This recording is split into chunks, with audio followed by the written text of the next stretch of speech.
Hello, I'm Alex Cotter and I'm very excited to be here to introduce you to my latest children's novel, The Mermaid Call. The Mermaid Call is about Vivian, who lives in Lake Splendour, a village that makes its money from claiming its legendary mermaid still lurks in the waters. And Vivian, along with her friend Eric, doesn't feel she's good enough to enter the mermaid crown.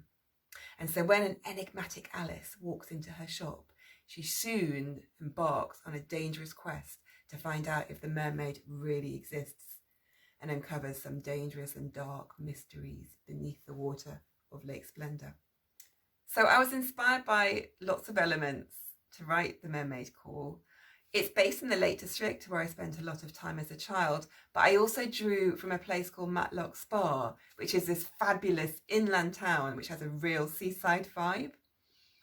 One of the key themes of the book is about the contrast between feminism and what it is to be a mermaid. So I drew a lot from the stories of these fabulous women, the suffragettes, and then I also looked at the narrative that comes with a mermaid, all the kinds of stories and the allure and why we love them so much. As a child, I didn't feel anything like a mermaid. I didn't think I looked anything like a mermaid, and yet I was fascinated by their stories. And so with Vivian and also with Eric and Alice in the book, I wanted to look at what it feels like not to belong and to try and find your sense of self and to take that journey where you can find a place where you can be as true to yourself as possible. So I'm going to read from the prologue at the beginning of The Mermaid Call, which might give you a little hint about what happens later on in the story. So here goes. Whose mirror have you been looking in?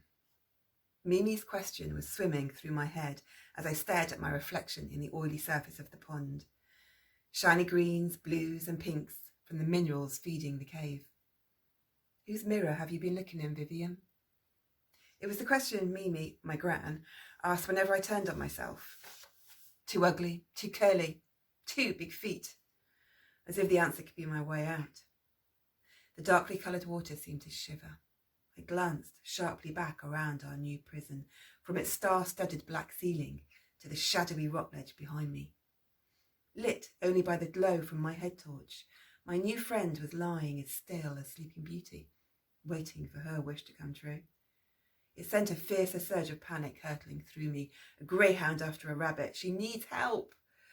I began lowering myself into the pond, legs immediately starting a frenzied doggy paddle. It was deep and cold. Lake cold. Fixing my eyes on the shaft of grey liquid light beneath the water, I prepared to dive.